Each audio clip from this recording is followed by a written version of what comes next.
While we were on vacation, the President of the United States signed an executive order that I got more mail than anything I've ever received before. It is about the International Criminal Police Organization, Interpol. Their headquarters are in the Department of Justice here in America, and we work together, and we should. But the President signed an executive order right before Christmas. Quote, designing Interpol as a public international organization entitled to enjoy certain privileges, exemptions, and immunities. Why?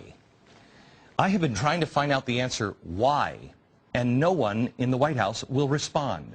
Who can tell me what special interest group asked for this? If it were about terror, why not tell us about it when you sign it?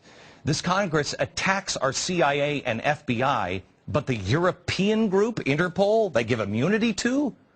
Why? This doesn't make sense.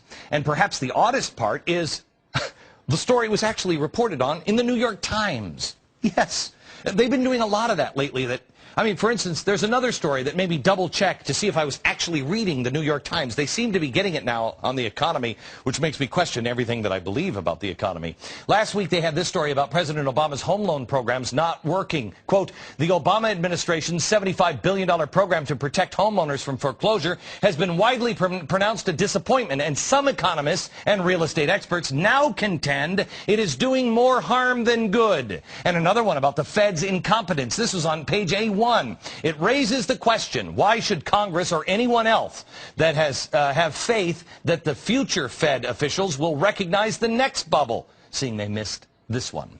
Did Ron Paul suddenly get a job as a reporter at the New York Times? Or do we need to reevaluate everything?